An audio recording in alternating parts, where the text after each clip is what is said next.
mean ornery. Can't even pet you right now. Your ears are sticky. You're sticky all over.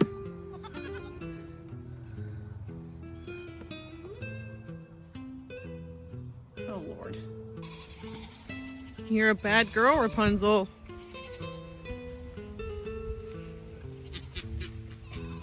Oh, Lord. No, not yet, lovey. Not yet, honey. I know that tail's just telling me a lot. You leave her alone. You quit being so gross. Come on. Hey, quit. Now look at this. Look what you're doing. Look what you're causing. So gross. Could you quit getting out? Have a good night. Quit getting out. But even this distance between the fencing doesn't work if she can get out, and she's probably going to stay there. So a lot of times around this year, like I said earlier, it's because they want that forage on the other side of the fence. But for her, the forage on the other side of the fence is kind of egging her on, but also being in a flagging heat, ready to accept the love advances of our very ruddy bucks. I mean, very ruddy. You hear that? They're very upset. So I don't know what I'm gonna do. I'm gonna have to go through and try to figure out where she's getting out. I'm gonna have to really watch her. It's just, I need to be able to pinpoint where she's getting out, because I do not want to have an unplanned pregnancy, number one. Her son is in here. And then that also leaves me kind of up in the air of who's your daddy if she has babies. So I'm also going to have to mark it on the counter because she's gotten out. I'm going to have to mark it on the counter because there's a possibility that she could have been bred through the fence. And that is just not okay. That's not what I'm wanting. I have way too many bucks. I'm going to have to just band weather and move them. Now you guys are all riled up. I'm really sorry. I am really sorry, but it's not time yet. It's really not. It's not time yet. Oh my goodness. Were you getting hopeful? Were you getting hopeful? I might be breeding her to you, buddy. That might be your lady love. And you've got these other two breeders that are just rutting so hard. And all the girls are all excited to be around Rapunzel right now because Rapunzel's been down here with the bucks. So she's been rubbed on and spit on by Flu. So they can smell those bucks on her, and it's got some of the other ones a little bit bothered.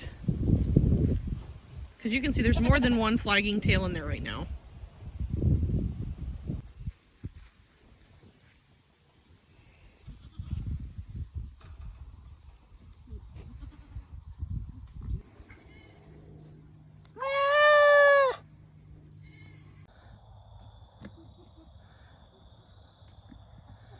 I may have too many bucks. Bunch of voyeurs. Are you happy? You finally get to breed, Flu. So if any of, oh goodness.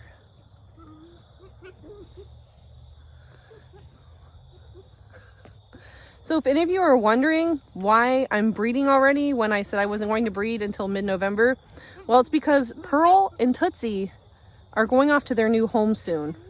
Just because I've kept a lot of retainer does, so some of the other does that don't fit into my program, it's time for them to go find a nice milker home.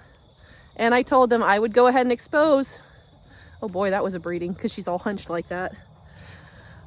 I would expose them before I sent them so that they already had babies on the way. They didn't have to worry about obtaining a buck, and it makes my bucks happy until we're actually in breeding season here, because we still got a couple of weeks until I'm ready to breed my girls.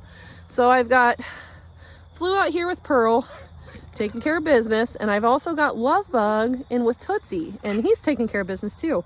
So at least I know that my new junior herd sire can actually get the job done. He's just a little bit more of a gentleman than Flu, but Flu's also older and really is coming into his own when it comes to a rutting buck. And you can tell he's over there serenading. It helps that these other little bucks are against the fence too. It kind of pushes Flu to mate her quicker. So, yeah. interesting.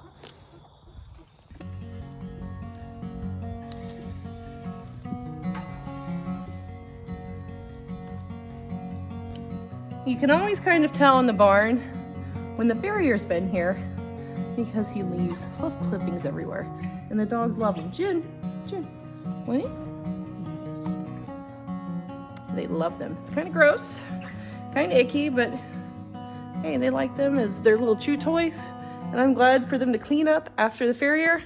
But the farrier did kind of confirm what I thought was wrong with Lola's hooves. Now, to preface, the farrier did not come because Lola's foot was still hurting. The farrier came because it's been about 2 months since they were last hoof trimmed. So I call the farrier every 8 weeks or so, or when they look like they need it, have him come and he clips both of the miniature donkeys' hooves to keep them nice and healthy, because sometimes, especially for donkeys and horses, it's really important, just like with goats, that you keep their hooves trimmed down, because that can affect how much they move, how much they exercise, and it can cause them unwanted pain if you let it get out of control. So we needed to bring him in, but he did confirm that Lola had an abscess. So I was right in my treatment with Epsom salt to kind of draw that moisture and infection out. But he looked at it today, he's like, it's nice and hard, it's not pushing on anything, she's not tender, she's not sore. So that's good news for Miss Lola. At least we know she had an abscess and it's completely gone and she's 100% healthy and sound.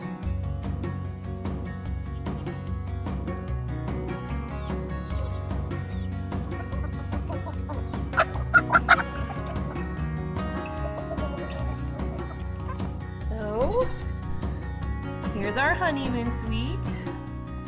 How are you guys doing? Tootie and Lovebug? Oh, Lovey, you're so cute. How's it going, Toots? Are we done? I'd like for you guys to be done. So Tootsie's just like Pearl. Tootsie's actually going to go to her new home with Pearl, which is great. I prefer to sell goats together so that they're not going into a new social hierarchy without a buddy to kind of lean on. So one of the things that the new owner wanted is she saw Lovebug and she said, I would love for her to be bred to Lovebug and Pearl to be bred to Flu. So consequently, Tootsie and Pearl both went into the heat at the same time. So Lovebug got to be in the honeymoon suite in the barn with Tootsie last night, and Flu just took care of his job pretty quick yesterday. So I'm hoping that both of these girls have been bred, that they've conceived, and I think it's time to go ahead and separate them, just because bucks tend to harass the ladies for a little while after. It's totally understandable. Come on, lady. Come on, Tootie. Come on, Twitters. Come on, Toot. Come on, Toot. Come on, Toot. Come on, Toot. There we go. There we go. Here you go. Have a good day. Hope you'll have babies. Come on. Come on, baby. I know.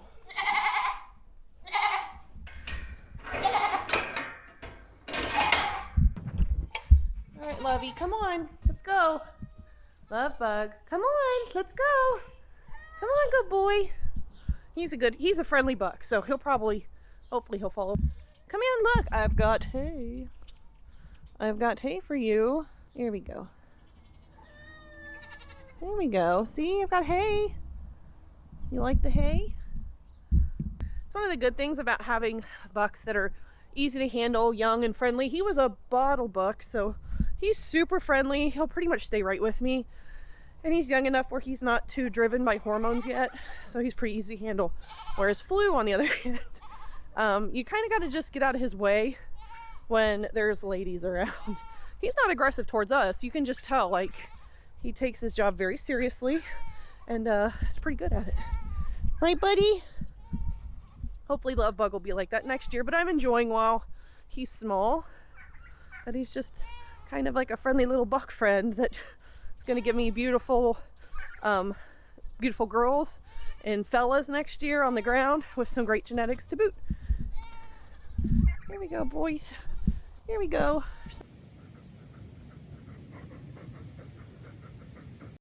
So I know last year I didn't start breeding until mid to late November, and that breeding schedule worked out just fine. I was still able to hit some of the warmer weather, but I did not like kitting out in late May. The reason for that being is actually the temperature starts to go up almost too much, and then I'm fighting flies. So I want to find like this happy medium. And after seeing some of these girls going into heat, I just couldn't help myself, guys. I went ahead and we've dove right in. We've dove right in. So you saw that we bred Pearl and Tootsie for their new owner, and I'm really happy because that owner is only like 30 minutes down the road, so we'll be sharing some genetics. She's a really great gal, and I really appreciate working with her. And we're quickly approaching that time where we're already almost 3 weeks past that breeding you guys saw in this video. So they'll be leaving really soon, but in the meantime, I've actually had a couple of does here going to heat. So Tiana went into heat, and I bred her to Willow's buck that I retained, Willie.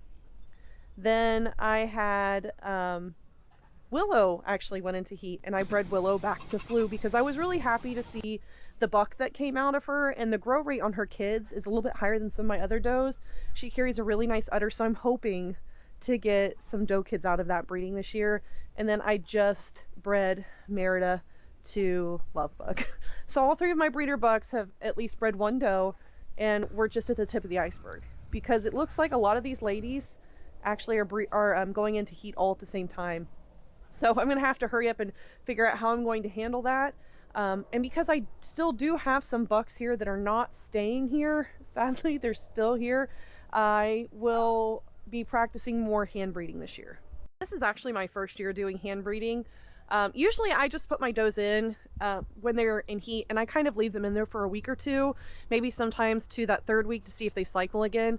But that did lead me to not really pinpointing some breeding dates for some of my girls. Not as bad as the year before, but I figure this way I can pull out the doe that is in heat, I can pull out the buck that needs to breed her, and let them breed a few times and then separate them and go back. And that gives me a really specific due date as to when I can expect kids from that coupling. All right, guys, I think that's going to do it for us today. That's about as much as I think you guys can handle from the goats. We're still working on the duck pen. We've got a lot going on here. We're getting the raised garden beds situated and designed out to figure out what we're going to be doing. And we've got some really good practices that I want to share with you guys that's coming. We're really trying to start to focus on a regenerative way of growing out our animals and growing our produce for our family. And I'm just really excited to start participating in some of these practices where you really are giving more to the land than you're taking from it.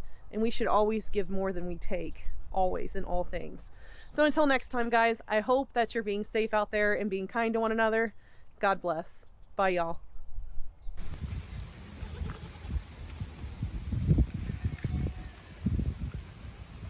Peekaboo, Molly. Peekaboo.